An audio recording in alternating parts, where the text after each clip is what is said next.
Oh, caller, I can't hear you. I just need ambulance. And what's happening there? Some shooting, please. How many shots did you hear fired, sir? I don't know. Someone. Try to give me an approximate, sir.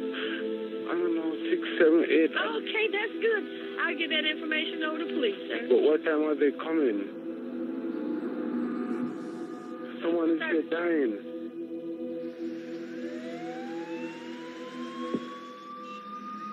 À Chicago, la violence fait partie du quotidien.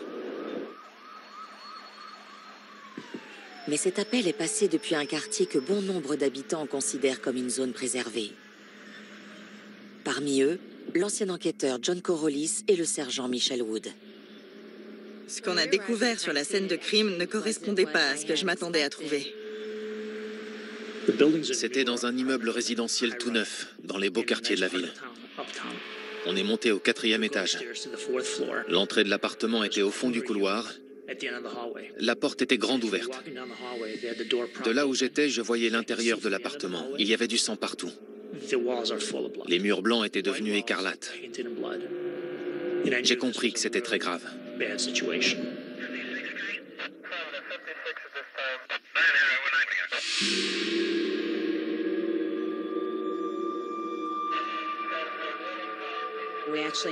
Dans l'entrée de l'appartement, il y avait du sang partout.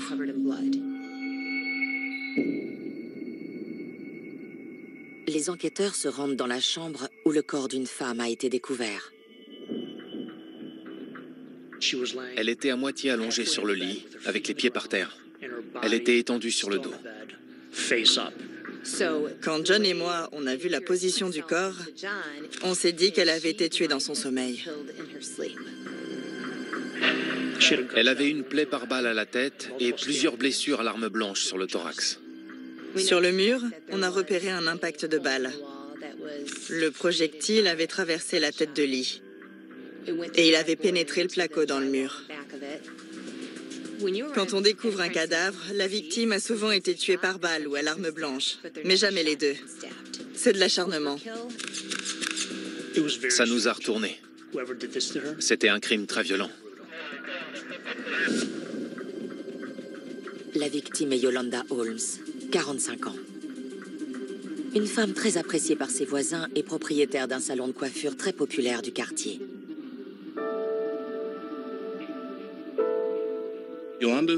Les gens allaient au salon de Yolanda pour se faire beau et se sentir bien. Mais ils en profitaient aussi pour retrouver les habitants du quartier. J'ai quelques photos de Yolanda. Celle-ci a été prise juste en face du salon de coiffure. C'est fou comme elle était belle. C'était une femme magnifique. Ça me rappelle de bons souvenirs. Sur cette photo-là, on voit vraiment l'essence de sa personnalité. C'était une femme très intimidante.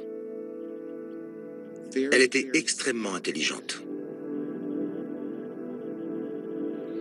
Tandis que la police scientifique passe l'appartement au peigne fin, les enquêteurs tentent d'en savoir plus sur la seconde victime de l'agression.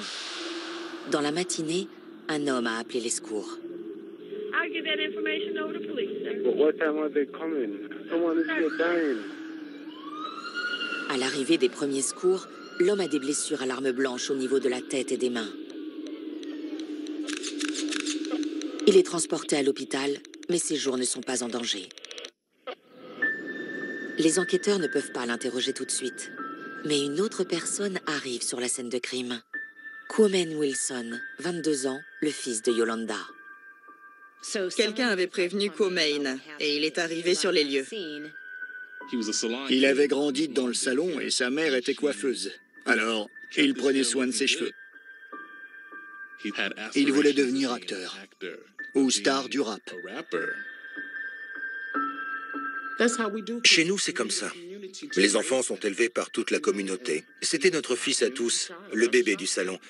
C'est comme ça qu'on l'appelait à l'époque.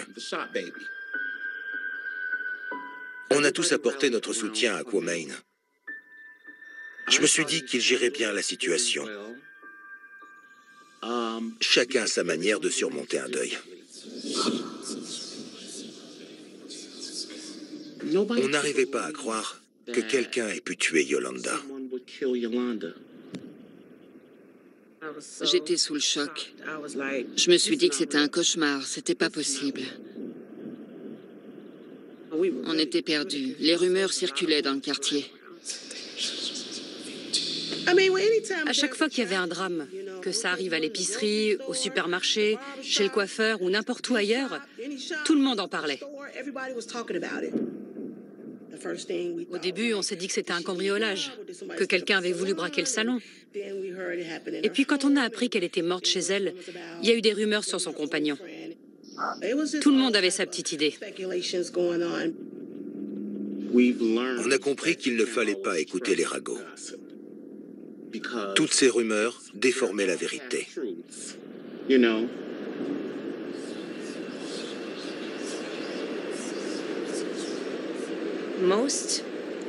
Pour la plupart des meurtres qui sont commis à Chicago, les enquêteurs ont une idée de ce qui a pu se passer dès l'instant où ils mettent les pieds sur la scène de crime. Mais là, on n'en savait rien. C'était un vrai mystère.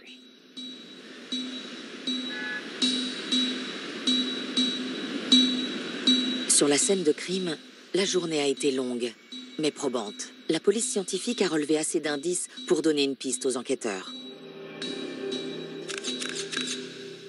Dans le couloir, on a trouvé des liasses de billets. C'était peut-être un cambriolage qui avait mal tourné. On a trouvé des écouteurs tachés de sang.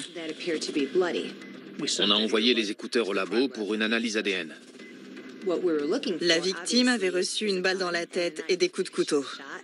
Donc on a cherché une arme à feu et une arme blanche. On a trouvé un pistolet qui devait être l'arme du crime. Mais il était détruit. Il s'était ouvert et le cylindre était décroché. Malheureusement, il y a trop de sang sur l'arme pour relever les empreintes digitales. On a trouvé un set de couteaux de cuisine. Pendant qu'on essayait de voir lequel avait pu causer les blessures de la victime, je me suis tout de suite rendu compte qu'il manquait un couteau. Les enquêteurs entament ensuite un ratissage des alentours de l'immeuble. L'immeuble était très sécurisé. Il fallait passer par 2 portes verrouillées pour entrer dans la résidence. Il y avait des caméras de surveillance à l'extérieur de l'immeuble. Elles donnaient sur le trottoir, juste en face de l'entrée principale.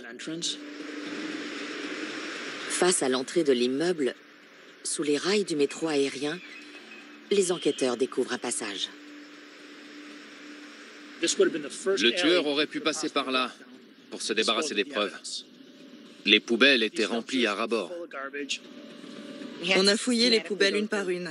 Il n'était pas question de laisser l'arme du crime dans la nature. Si on avait une chance de la trouver, il fallait mettre la main dessus.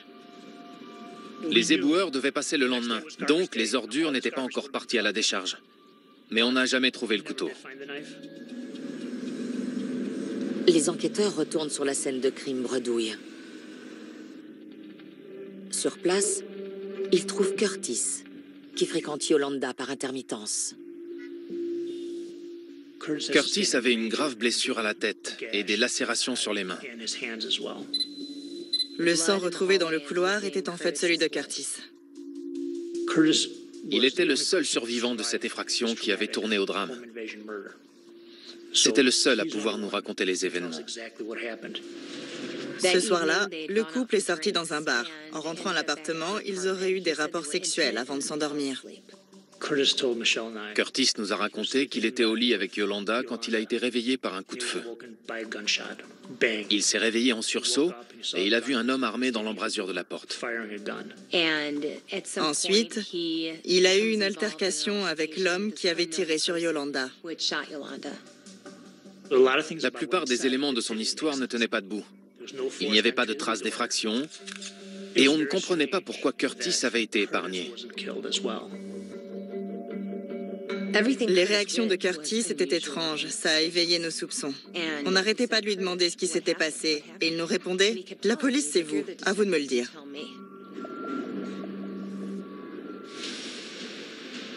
18 heures après le meurtre, l'assassin de Yolanda est toujours dans la nature. Les enquêteurs ont très peu d'éléments. Ils ne peuvent se fier qu'à leurs soupçons. On savait que Curtis avait eu une altercation, mais ça pouvait très bien être une mise en scène destinée à l'innocenter. La clé de cette énigme se cacherait-elle à l'intérieur de l'immeuble? On était rassurés de savoir qu'il y avait des caméras dans l'immeuble. On allait pouvoir vérifier les déclarations de Curtis. Le coupable se cache-t-il dans le cercle d'amis de la victime? L'assassin de Yolanda était certainement un proche. Les membres de la famille, les amis, les petits copains, ont soupçonné tout le monde.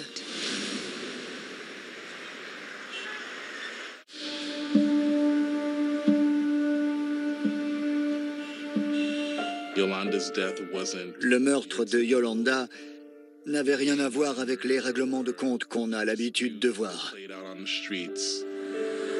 Tout le quartier était à cran. Moi, j'étais sur les nerfs.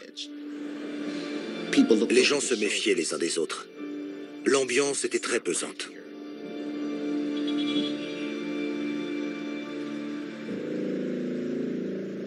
« 18 heures après le meurtre de Yolanda, la rumeur se répand comme une traînée de poudre. La curiosité est dans la nature humaine, mais elle complique le travail des enquêteurs John Corollis et Michelle Wood. On voulait interroger les voisins du dessous. On s'est dit que s'il y avait une bagarre ou une altercation, ils l'auraient entendu. L'immeuble est composé de plus de 150 appartements, répartis sur 7 étages. Les voisins étaient hostiles. Les gens n'aiment pas parler à la police. Les voisins du dessous refusaient de nous répondre. Mais on n'a pas laissé tomber. La femme qui vivait juste en dessous de l'appartement de Yolanda nous a dit qu'elle avait cru entendre une chaise tomber au milieu de la nuit. Mais ça ne voulait rien dire. Il nous fallait plus de détails. On a quadrillé tout l'immeuble. Yolanda avait été tuée d'un seul coup de feu, mais le tueur avait tiré d'autres balles qui s'étaient fichées dans la tête de lit et dans le mur. On a interrogé tous les voisins proches de l'appartement de Yolanda. Bizarrement, personne n'avait rien entendu. Est-ce que les gens refusaient de nous parler parce qu'ils étaient mal à l'aise ou parce qu'ils avaient quelque chose à cacher? Au cours de l'enquête de voisinage, les deux enquêteurs découvrent que les proches de Yolanda ont leurs propres soupçons.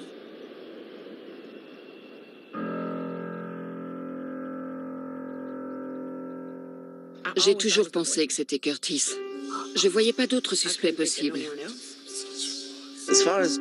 J'ai entendu des rumeurs à propos de son compagnon, Curtis. J'y ai cru. J'y ai cru parce que j'avais entendu parler de leurs disputes et de leurs altercations.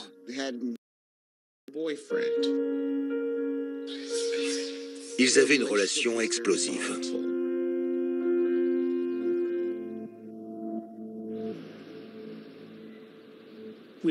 La famille de Yolanda nous a dit qu'elle s'était disputée avec Curtis pendant une fête, un mois plus tôt.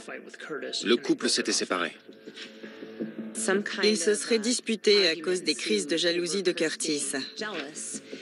La police était intervenue pour obliger Curtis à quitter les lieux. Je me suis demandé s'il n'avait pas voulu se venger. Est-ce qu'il s'était senti humilié au point de s'en prendre à elle? Pour nous, c'était une bonne piste. S'il avait été violent par le passé, il avait très bien pu aller trop loin.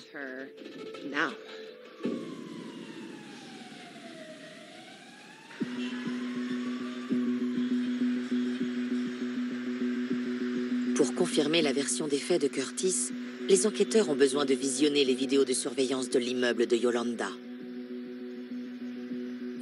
Le seul moyen d'entrer dans l'immeuble de Yolanda, c'était de passer par la porte qui donnait sur la rue.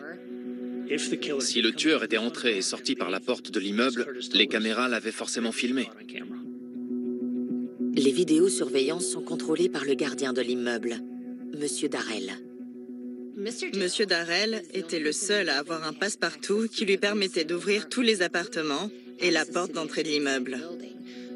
On s'est dit que le tueur avait pu pénétrer dans la résidence grâce à lui. D'après les autres locataires, Monsieur Darrell surveille toutes les allées et venues. Il serait au courant de tout ce qui se passe dans l'immeuble. La nuit du meurtre de Yolanda Holmes, M. Darrell n'était pas chez lui. Les enquêteurs demandent aux gardiens de leur montrer les vidéosurveillances 1 heure avant 4h47 du matin, l'heure de l'appel au service d'urgence. C'était en plein milieu de la nuit, donc il y avait peu d'allées et venues. Personne n'emprunte la porte d'entrée de l'immeuble avant 4h30 du matin. À ce moment-là, une silhouette est arrivée devant la porte. Visiblement, l'homme avait récupéré des affaires au pressing en rentrant chez lui après une longue journée de travail. Il portait plusieurs couches de vêtements. On a trouvé ça bizarre parce que c'était la fin de l'été et il faisait encore chaud. Vu les couches de vêtements et la capuche qu'il avait sur la tête, on a compris qu'il avait voulu se cacher pour éviter qu'on le reconnaisse sur les vidéosurveillances. Environ 5 minutes après l'entrée du premier individu, une autre personne sort de l'immeuble. Il s'agit d'un homme à la taille et à la corpulence similaire au premier. En passant la porte, le suspect croise un homme qui entre dans l'immeuble. L'événement a lieu 10 minutes avant l'appel au service d'urgence. Monsieur Darrell essayait de protéger l'homme qu'on voyait entrer dans l'immeuble. Ça se voyait. Il se méfiait de nous. Visiblement, il n'avait pas confiance. Alors je suis restée sur mes gardes aussi. En voyant la vidéo, je l'ai tout de suite reconnu. Je le connaissais. L'ironie, c'est qu'il vivait au même étage que Yolanda. Les policiers m'ont demandé de le contacter et de leur dire dans quel appartement il vivait. Ils avaient des soupçons. Ce qui m'a fait de la peine, c'est qu'ils se sont dit que j'étais peut-être responsable alors que je m'étais absenté la nuit du meurtre. Ça m'a blessé qu'on puisse me croire capable de faire une chose pareille. Et ça m'a marqué pendant un bon moment.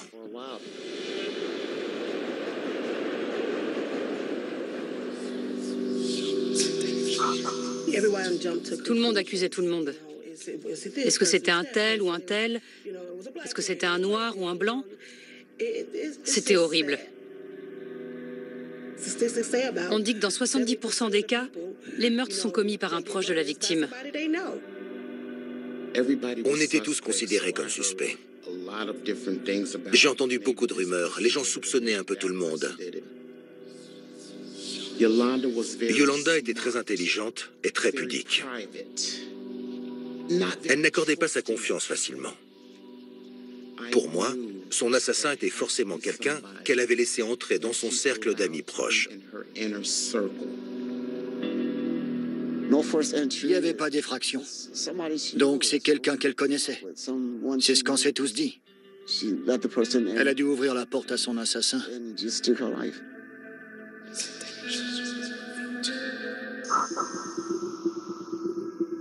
Monsieur Darrell accepte d'organiser un rendez-vous entre les enquêteurs et le jeune homme qu'il a reconnu sur les vidéos. Pour le joindre, j'ai contacté sa grand-mère. Évidemment, elle a paniqué. Elle m'a demandé ce qui se passait. Elle avait entendu des rumeurs. Elle voulait savoir si Michael était soupçonné du meurtre. Je lui ai répondu que non. Elle devait être très inquiète, parce que quand j'ai dit ça, elle a repris son souffle. Mais elle avait dû se poser la question. Il ne voulait pas sortir de chez lui parce qu'il avait peur. Et ce n'était pas le seul. La plupart des habitants de l'immeuble étaient dans le même état. Personne ne leur avait vraiment expliqué ce qui se passait. L'interrogatoire de Michael permet aux enquêteurs de le rayer de la liste des suspects. Il lui demande de décrire l'homme qu'il a croisé à l'entrée de l'immeuble. On lui a demandé s'il avait vu le suspect, s'il était couvert de sang, s'il lui avait parlé, s'il s'était senti menacé. Mais Michael n'a pas pu nous dire grand-chose. On ne négligeait aucune piste. Dans cette histoire, tout le monde avait un secret à protéger. La plupart du temps, ça n'avait rien à voir avec le meurtre. Mais ça nous empêchait d'avancer dans l'enquête. Les enquêteurs sont sûrs d'une chose. Les vidéosurveillances ne mentent pas. Mais ils n'arrivent pas à interpréter ce qu'ils voient. J'ai dû regarder cette vidéo 50 fois. Je pense que mon coéquipier l'a vue une centaine de fois. On essayait de faire attention à tous les détails. Et quelques détails qui pourraient paraître insignifiants sautent aux yeux des enquêteurs. En entrant dans l'immeuble, le suspect a des écouteurs. Quand il est ressorti, il lui manquait un des 2 écouteurs. Sur la scène de crime, on avait retrouvé un écouteur blanc, avec le câble encore attaché. Cet homme était donc dans l'appartement de Yolanda. Sur les vidéosurveillances, le suspect porte une veste Adidas avec des bandes blanches sur le côté. Mais quand il sort de l'immeuble, il n'y a plus de bandes sur sa veste. Et on dirait aussi qu'il a changé de chaussures. Un autre détail attire l'attention des enquêteurs. À son arrivée en bas de l'immeuble, le suspect sonne à l'interphone. Qui a ouvert la porte de l'immeuble à l'assassin?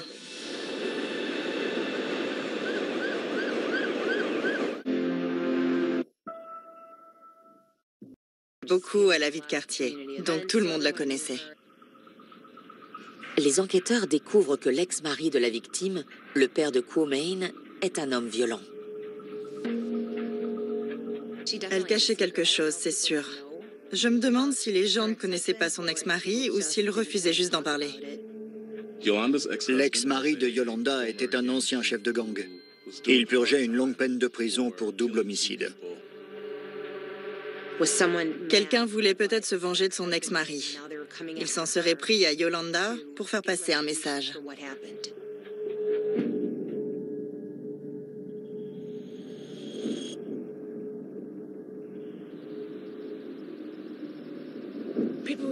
Les gens se demandaient si elle avait été piégée, si c'était un tueur à gages ou un copain jaloux. Tout le monde avait sa théorie. On envisageait toutes les possibilités. Les rumeurs allaient bon train. Même si Yolanda était devenue une femme d'affaires, elle gardait des liens avec certains membres de la pègre. Des gens qui traînaient dans les bas-fonds de Chicago. On savait qu'il y avait un tueur dans la nature. On faisait tous attention. On évitait de se déplacer seul. On suivait tous les conseils qu'on nous donne quand il y a eu un meurtre, une agression ou un viol dans un quartier.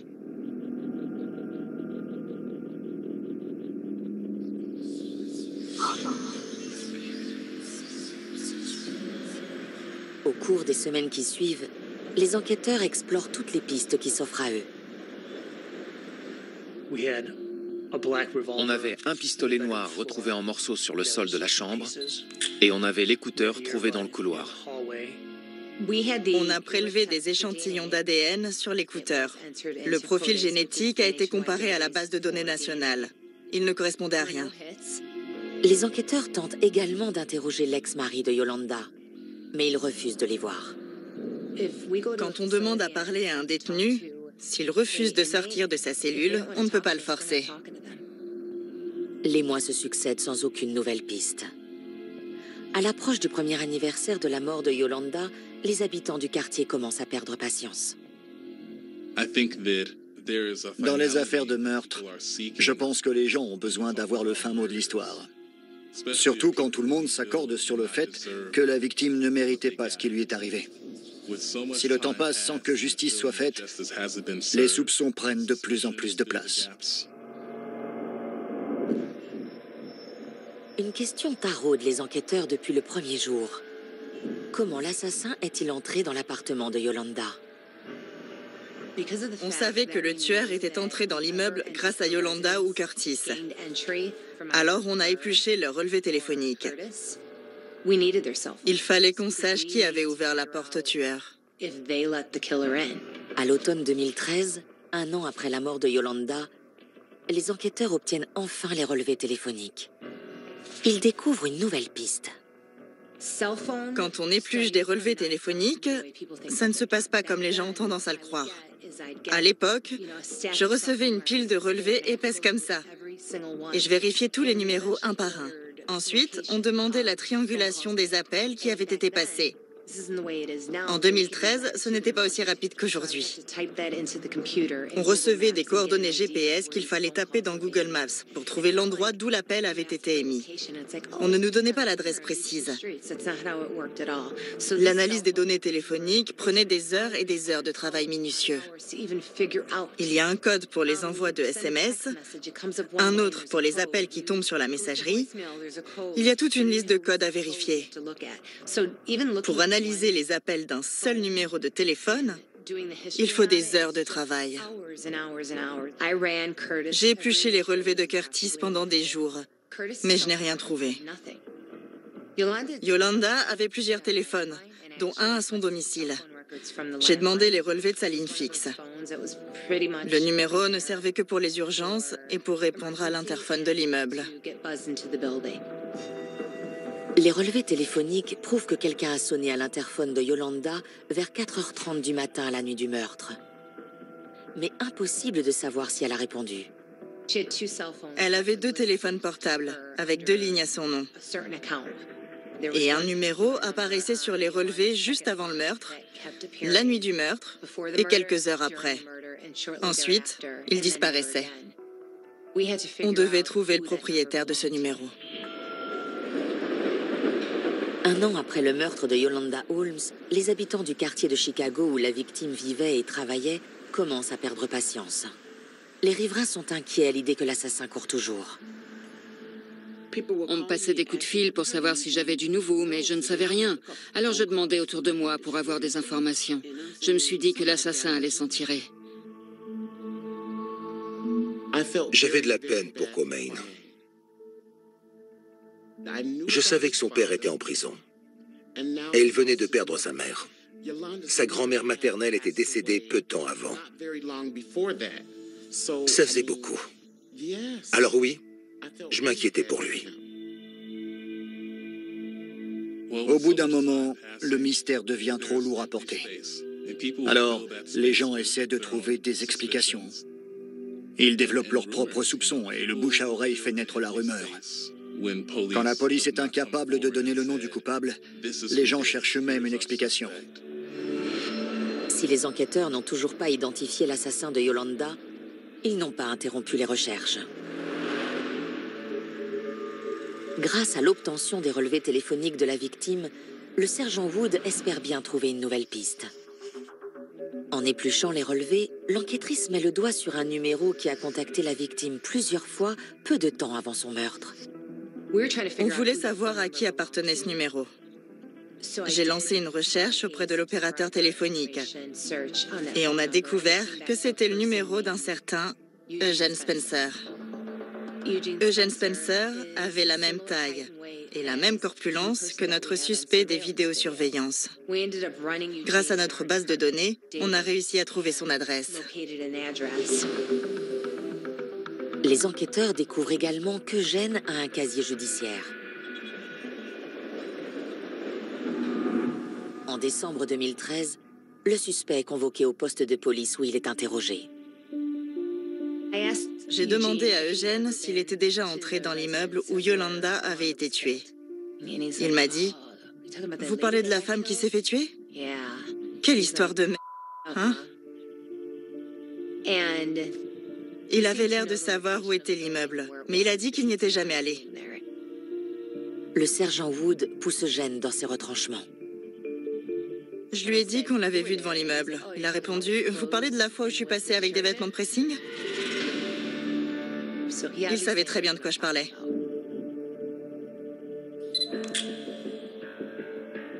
Notre seule preuve matérielle, c'était l'ADN prélevé sur l'écouteur qu'on avait retrouvé sur la scène de crime. Cet ADN était le sien. Face à la preuve irréfutable de sa présence dans l'appartement de Yolanda, les mensonges d'Eugène ne tiennent pas la route. Au départ, Eugène a nié toute implication dans le meurtre de Yolanda Holmes. Ensuite, il a avoué qu'il avait participé à un cambriolage. Eugène finit par avouer qu'au cours du cambriolage, il a tiré sur Yolanda. Sur le moment, je me suis dit, sérieusement, il est en train d'avouer ? On l'a interrogé pendant une bonne heure et il a avoué le meurtre. Mais dans les aveux d'Eugène, quelque chose ne colle pas. On avait la confirmation qu'Eugène était responsable du meurtre de Yolanda, mais on ne savait toujours pas comment il était entré dans l'immeuble et dans l'appartement de la victime. Comment il avait fait pour rentrer?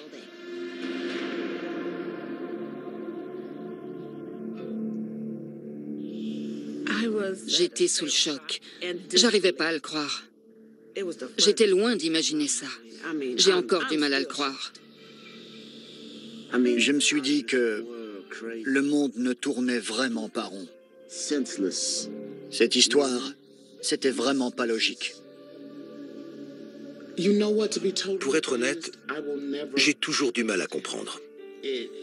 Franchement, ça me paraît incroyable. Même après toutes ces années, je n'arrive pas à y croire.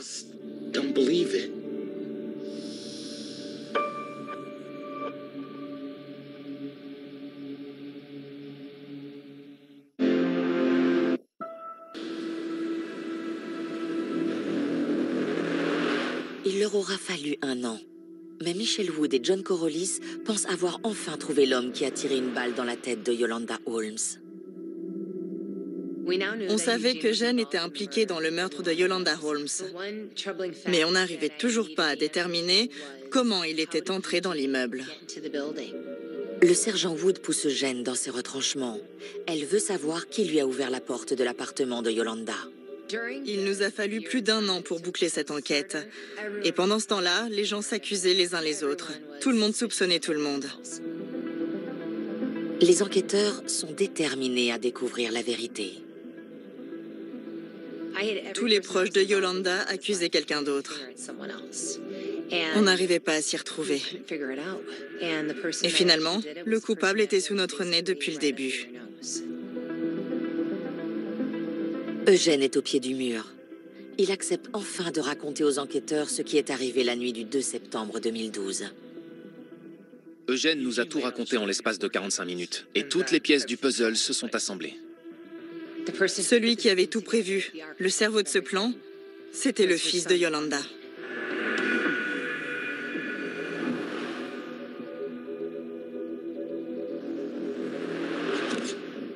C'est Quamain qui a fourni l'arme du crime à Eugène. C'était un revolver. Il lui a donné des vêtements du pressing et un bidon de lessive. Et lui a dit d'entrer dans l'immeuble comme s'il était chez lui.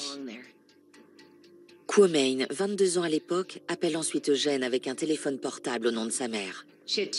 Elle avait 2 lignes mobiles à son nom. Mais l'un des 2 téléphones était celui de son fils.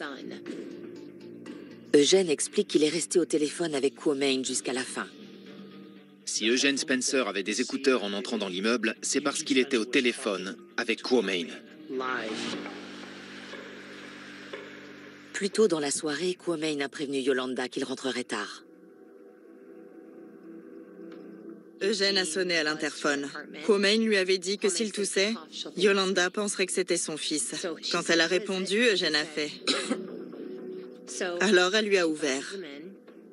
Elle est allée déverrouiller la porte de son appartement et elle est retournée se coucher. Eugène est entré. Quamain lui avait décrit l'agencement de l'appartement, alors il est allé directement dans la chambre. Une fois sur le seuil de la chambre, il a tiré une balle dans la tête de Yolanda. Après avoir entendu le coup de feu, Quamain a dit à Eugène « Vérifie que cette salope est bien morte. » Alors Eugène est allé dans la cuisine pour attraper un couteau. Mais avant de pouvoir retourner dans la chambre, Eugène se retrouve nez à nez avec Curtis, le compagnon de Yolanda. Les 2 hommes se battent dans le couloir et Curtis est blessé à l'arme blanche. Eugène frappe ensuite Curtis avec la crosse du revolver qui se brise sur le sol. On ne s'était pas rendu compte d'une chose. Si les déclarations de Curtis étaient aussi vagues, c'est parce qu'il s'était évanoui sous les coups. Ça explique sa perte de mémoire. Fou de rage, Eugène retourne dans la chambre où il poignarde Yolanda dans la poitrine alors qu'elle est déjà décédée. Eugène était hors de lui. Il a cru que Quamain était au courant de la présence de Curtis dans la chambre et qu'il avait fait en sorte qu'Eugène se fasse tuer. Les aveux de Gene font prendre un nouveau tournant à l'enquête. Quand Curtis a appelé les secours, il a demandé quand la police allait arrêter son agresseur. Et tout le monde a cru qu'il serait accusé du meurtre. Depuis le début, Curtis nous disait la vérité. Curtis est lavé de tous les soupçons qui pesaient sur lui. La femme qu'il aimait a été assassinée sous ses yeux. En essayant d'en savoir plus sur Quamain, les enquêteurs découvrent qu'il a perdu son emploi juste avant la mort de sa mère. Yolanda lui aurait coupé les vivres au même moment. Les enquêteurs pensent que le jeune homme a échafaudé un plan qui lui permettrait de maintenir son train de vie. Quamain voulait récupérer le montant de l'assurance vie de sa mère, les 90 000 $ qui dormaient sur son compte, sa voiture et tous les objets de valeur qu'elle possédait. Pour mener à bien son plan, Quamain est même prêt à payer Eugène. Quamain Wilson a proposé à Eugène Spencer de le payer 70 000 $ pour tuer sa mère, mais il ne lui a versé que 70 $.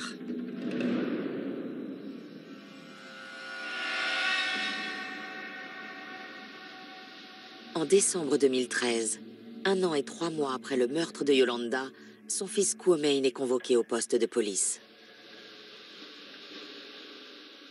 Au début, il avait l'air de penser qu'il pourrait s'en sortir avec une pirouette. Mais le suspect change d'attitude lorsqu'il comprend que son ami Eugène a tout avoué à la police. À un moment, pendant l'interrogatoire, on était face à face, dans un silence de mort. Je l'ai regardé et je lui ai dit « Qu'est-ce qui ne va pas chez toi ?» Cette femme lui avait tout donné. Il n'avait jamais manqué de rien. Il n'avait aucune raison de la tuer. I do this for real, bro. I don't got no problem with giving back, man. I'm the only one out here with a show that's actually giving back, you feel me? And I got proof to show it, you feel me? La mort de sa mère lui a profité. Il a hérité de son argent et il l'a distribué à tous les gens qu'il appelait ses fans. Quamain Wilson est inculpé du meurtre. Il plaide non coupable, mais il est condamné à 99 ans de prison. De son côté, Eugène Spencer est condamné à 100 ans de réclusion. Dans le quartier de Chicago où vivait Yolanda, la nouvelle ne tarde pas à se répandre. L'adolescent qui allait chercher ma fille à l'école. J'arrivais pas à le croire. J'ai toujours du mal à y croire. Quand je pense à lui, il y a des mots qui me viennent, mais je peux pas les répéter. Yolanda donnait presque tout ce qu'il voulait à son fils. Tout était à son nom.